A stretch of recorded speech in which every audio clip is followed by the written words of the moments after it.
اللہ رب محمد صلی اللہ علیہ وسلم نحن عباد محمد صلی اللہ علیہ وسلم اللہم رب اشرح لی صدری ویسر لی امری واحلل عقدۃ من لسانی یفقہوا قولی اللہم رب یسر ولا تعسر وتمم بالخیر اللہم افتح علینا حکمتک ونشر علینا رحمتک یا ذا الجلال والاکرام۔ بسم اللہ الرحمن الرحیم۔ باب الشہادتی علی خط المختوم وما یجوز من ذالک وما یضیق علیہ وکتاب الحاکم الی عاملہ والقاضی الی القاضی وقال بعض الناس کتاب الحاکم جائز الا فی الحدود۔ باب کا ترجمہ دیکھیے اور اس کا مفہوم دیکھیے۔ مہر شدہ خط پر گواہی کا بیان۔ مہر شدہ خط پر گواہی کا بیان اور اس میں کیا جائز ہے اور کیا جائز نہیں، اور حاکم کا اپنے عامل کے پاس خط لکھنا اور قاضی کا قاضی کے پاس اور قاضی کا پاس۔ وہ یہ باب ہے، یہاں تک ہے نا۔ وہ قال بعض الناس، وہ الگ بات ہے، اتنا پہلے سمجھیے۔ یعنی خط پر اگر مہر لگا ہو اور شرعی گواہ گزرے تو خط قابل اعتبار ہے کہ نہیں، اس بارے میں یہ باب ہے۔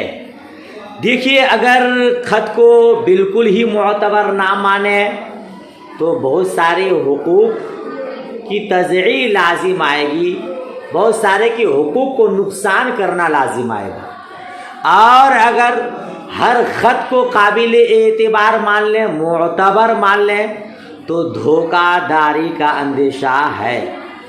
لہذا کچھ شرائط کے ساتھ مخصوص صورتوں میں اس کی اجازت ہے، کچھ شرائط ہے، پھر جا کر کے خط قابل اعتبار ہے، معتبر ہے۔ پہلی شرط یہ ہے کہ یہ خط قاضی کا ہو، پہلی شرط یہ ہے کہ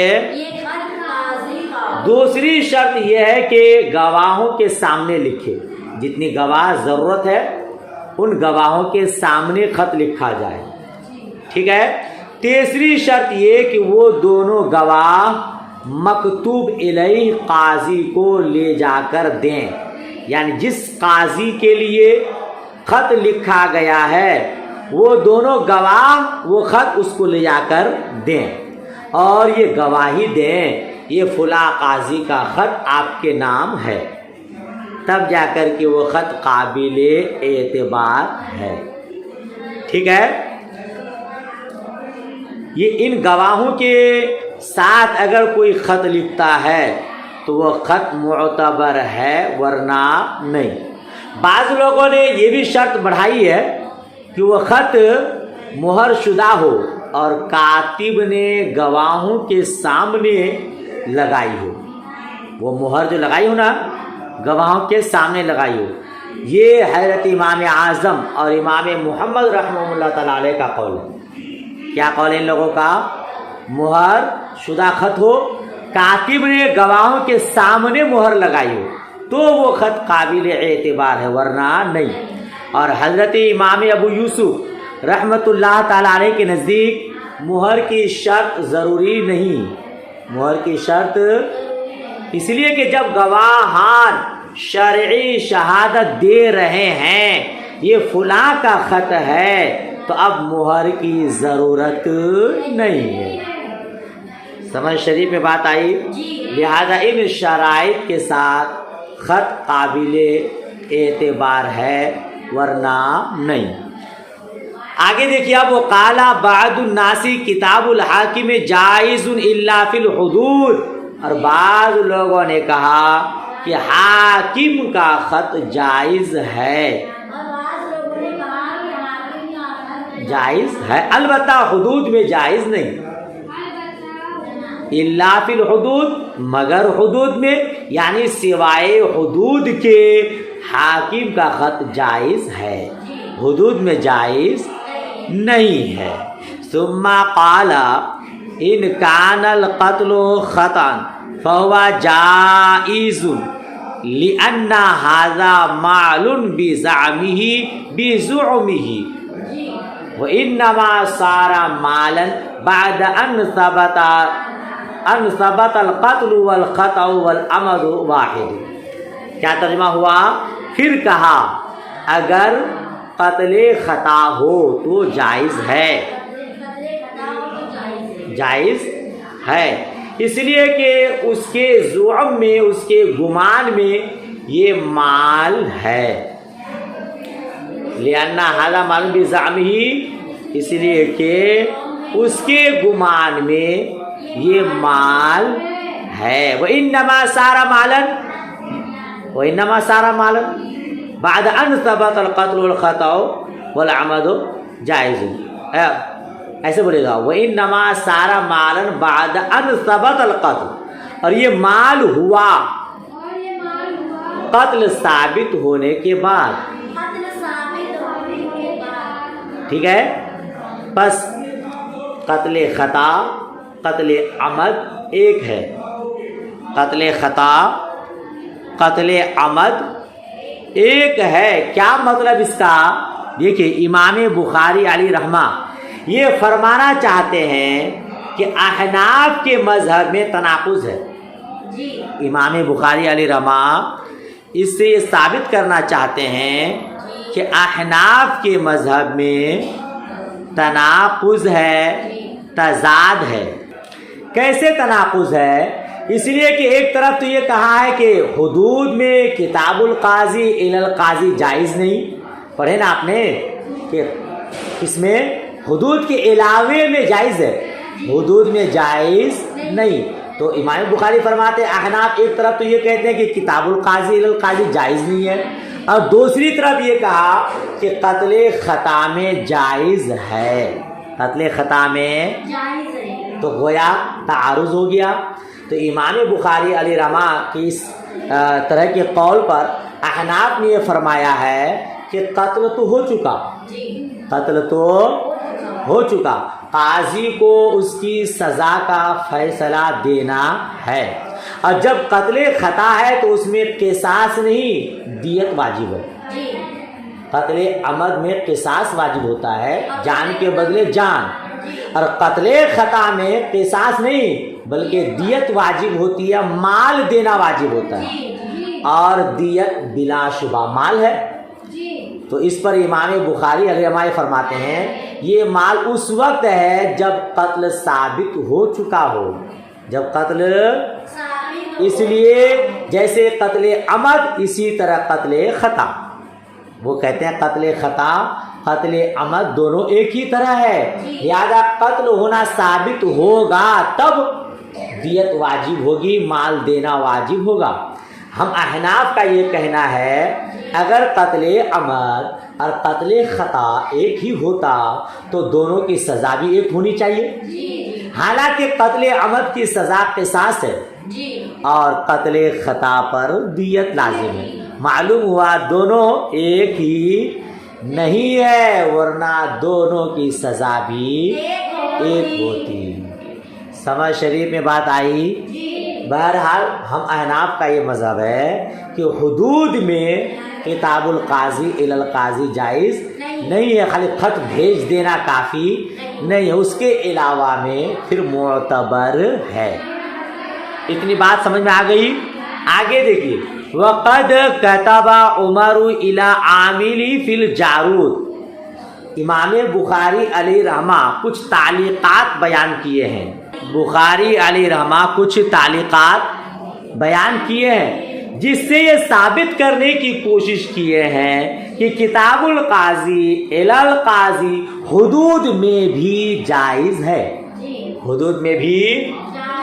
ابھی جو عبارت پڑھی یہ تعلیق ہے، تعلیقات جانتے ہیں نا آپ لوگ، بغیر سند کے کسی کے قول کو بیان کر دیں۔ کہتے ہیں اور عمر رضی اللہ تعالی عنہ نے اپنے عامل کے پاس جارود کے بارے میں لکھا۔ کیا ترجمہ کریں گے؟ حضرت عمر رضی اللہ تعالی عنہ نے اپنے عامل کے پاس جارود کے بارے میں لکھا. یہ جارود کیا ہے؟ جارود ایک قبیلہ ہے. ہاں جارود ایک قبیلہ ہے جی. اس کو کہتے ہیں جارود بن معلا. ابو غیاس قبیلہ ابو القیس کے سردار تھے. جارود بن معلا ابو غیاس قبیلہ ابو القیس کے سردار تھے. اسی کے نام پر یہ قبیلہ بنا ہے. پہلے نصرانی تھے. سن 10 ہجری میں عبد القیس کے وفد کے ساتھ, وفد عبد القیس نہیں پڑھے ہیں, حضور حضرت صلی اللہ علیہ وسلم کی خدمت میں حاضر ہوئے. ان کا نام جارود اس لیے پڑا کہ زمانہ جاہلیت میں قبیلہ بکر بن وائل, کیا قبیلہ بکر بن وائل اور ان کے ساتھیوں کو ایک بار لوٹا. ان کے کپڑے اتار کر ننگا کر دیا. جارود کا معنی ہوتا ہے, جارود یہ جرادون کا اسم مبالغہ ہے. جارود کا معنی ہوتا ہے خالی. جارود کا معنی کیا ہوتا ہے؟ خالی. اسی کہ ان کے کپڑے اتار دیے, اس کو خالی کر دیا, اس کو برہنہ کر دیا, اسی لیے اس کا نام پڑ گیا جارود. تو حضرت حضرت عمر رضی اللہ تعالیٰ عنہ نے اپنے عامل کے پاس جارود کے بارے میں لکھا. کیا لکھا؟ امام عبد الرزاق نے روایت کیا ہے کہ حضرت عمر رضی اللہ تعالیٰ عنہ نے قدامہ بن مزعون کو, کس کو؟ قدامہ بن مزعون کو بحرین کا عامل مقرر فرمایا. حضرت عمر رضی اللہ تعالیٰ عنہ نے قدامہ بن مزعون کو بحرین کا عامل مقرر فرمایا. یہ جارود حضرت عمر رضی اللہ تعالیٰ عنہ کی خدمت میں حاضر ہوئے اور شکایت کی کہ قدامہ نے شراب پی. یہ سب قبیلے کے نام ہیں, ٹھیک ہے. یہ جارود جو قبیلہ بتایا میں ابھی آپ کو, جارود بن ابی معلا, یہ حضرت عمر کی بارگاہ میں حاضر ہوئے اور شکایت کی کہ قدامہ نے شراب پی جس سے اس کو نشہ آیا. حضرت عمر رضی اللہ تعالیٰ عنہ نے قدامہ کو اپنی بارگاہ میں بلایا. جارود اور حضرت ابو ہریرہ رضی اللہ تعالیٰ عنہ نے گواہی دی, جس پر قدامہ کے اوپر حضرت عمر فاروق اعظم نے حد جاری کی. حد جاری. اس سے امام بخاری علیہ رحمہ یہ ثابت کرنا چاہتے ہیں کہ دیکھو جارود پر حضرت عمر نے حد جاری کی, جس سے یہ ثابت ہوا کہ کتاب القاضی الی القاضی معتبر ہے.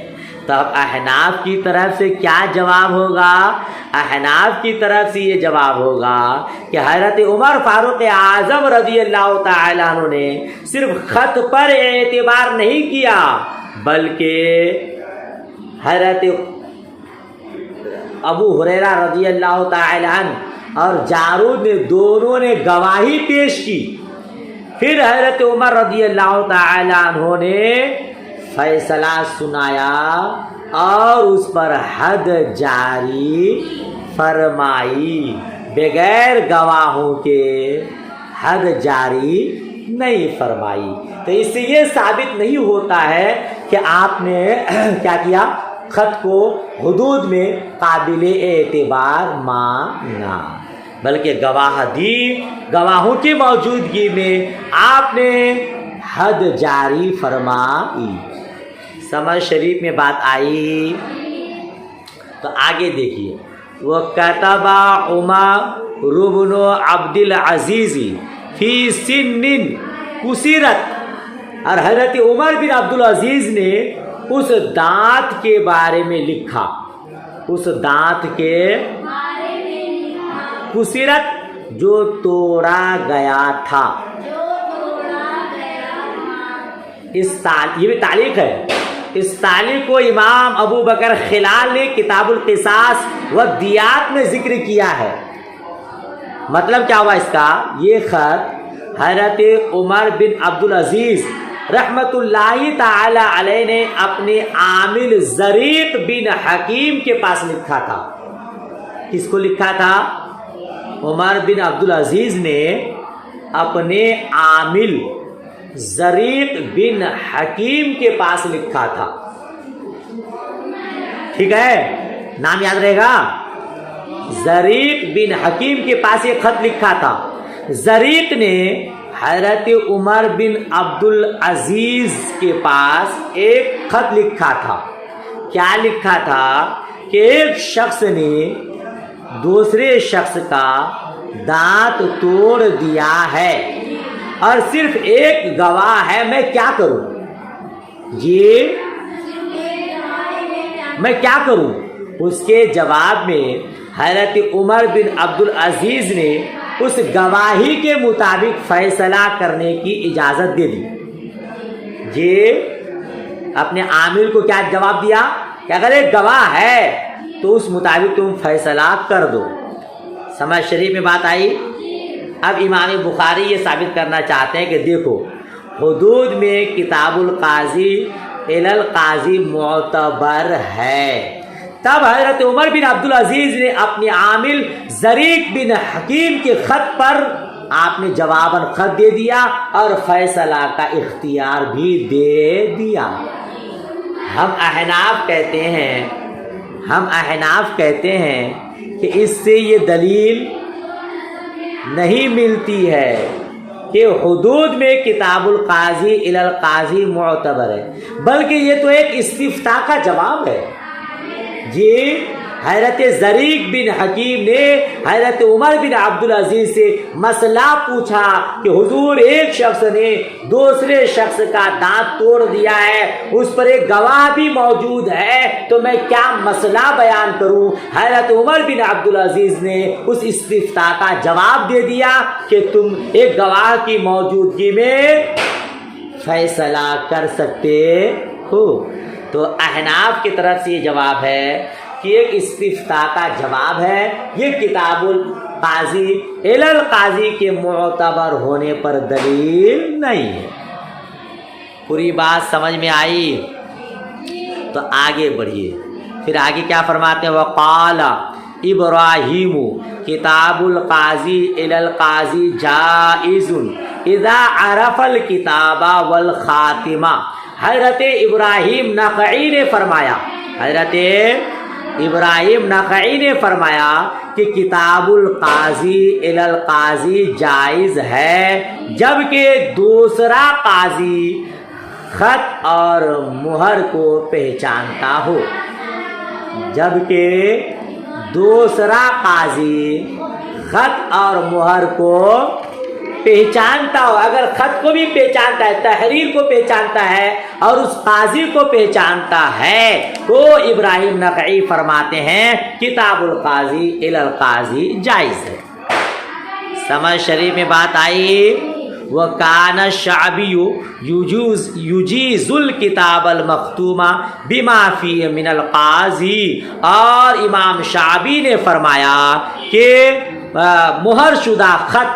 مہر شدہ خط جائز ہے. بما فیہ من القاضی, جو کچھ اس میں قاضی کی طرف سے ہے.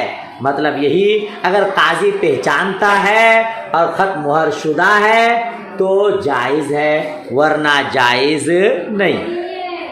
وَيُرْوَى عَنْ ابن عمر رضی اللہ تعالی عنہما نحوه وقال معاویة بن عبد الکریم الثقفی شہدت عبد الملک ابن یعلا قاضی البصرہ وایاس بن معاویہ والحسن. بہت لمبا ہے, دیکھیے. اور حضرت ابن عمر رضی اللہ تعالی عنہما سے بھی اسی کے مثل مروی ہے. اسی کے مثل مروی, کس کے مثل؟ جس کو امام شعبی نے فرمایا ہے, جس کو ابراہیم نخعی نے کہا ہے, اسی طرح حضرت عبداللہ ابن عمر سے بھی مروی ہے. یعنی اگر خط مہر شدہ ہو, قاضی خط کو پہچانتا ہو اور مہر کو بھی پہچانتا ہو تو قابل اعتبار ہے, ورنہ نہیں. ٹھیک ہے, اللہ اکبر.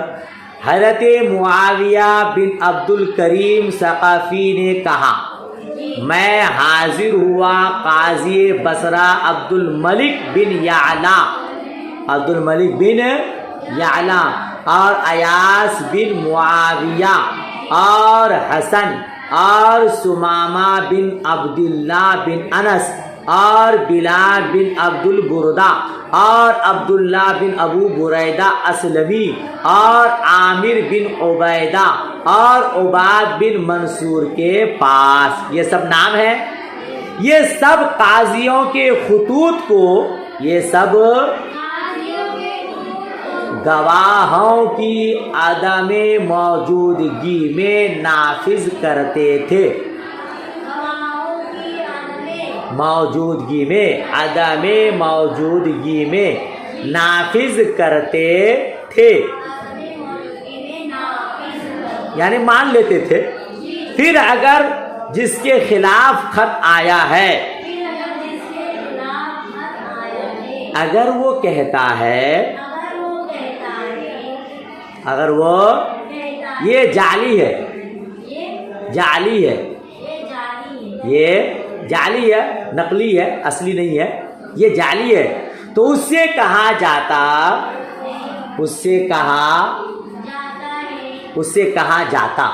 اور اس سے چھٹکارا کا راستہ تلاش کر. جس کے خلاف خط آیا ہے اگر وہ یہ کہتا ہے یہ خط جعلی اصلی نہیں ہے صحیح نہیں ہے تو اسی سے کہا جاتا کہ چھٹکارا کا راستہ تلاش کر. کیا مطلب اس کا؟ جو آپ نام پڑھے نا یہ 8 تابعین ہیں. 8 تابعین ہیں. یہ سب قاضی رہ چکے ہیں. ان میں صرف عباد بن منصور یہ ضعیف ہیں جس پر قدریہ ہونے کی تہمت بھی لگائی گئی ہے. اس پر حضرت عباد بن منصور نام پڑھے نا ابھی آپ لوگ یہ 8 تابعین ہیں. ان میں سے ایک صرف کمزور ہے وہ کون؟ عباد بن منصور. ان پر یہ الزام تھا تہمت تھی کہ یہ قدریہ ہے. قدریہ جبریہ نہیں پڑھے آپ نے نور الانوار میں؟ ہاں اس پر تہمت لگائی گئی. بقیہ سب جلیل القدر تابعین ہیں. اس کا مطلب کیا ہوا؟ مطلب یہ سب حضرات دوسرے شہر کے قاضی کے خط پر فیصلہ کر دیتے اور عینی گواہوں کو دوبارہ اپنے دارالقضاء میں بلا کر گواہی لینے کی ضرورت محسوس نہیں کرتے. محسوس یعنی گواہوں کی ضرورت نہیں سمجھتے تھے اور خط کو قابل اعتبار سمجھ لیتے اور فیصلہ کرتے. یہاں تک اگر مدعا علیہ جس کے خلاف خط آیا ہے جس پر دعویٰ کیا گیا اگر یہ کہتا ہے یہ جعلی خط ہے پھر بھی اس پر توجہ نہیں دیتے تھے اور اسے یہ کہتے صفائی کا جو شرعی طریقہ ہے اس کو پیش کرو. اس کو مثلا خط میں جن گواہوں کا ذکر ہے ان پر جرح پیش کرو تو کہو کہ وہ غلط ہے ورنہ جو خط آیا ہے اس کے مطابق فیصلہ کر دیا جائے گا.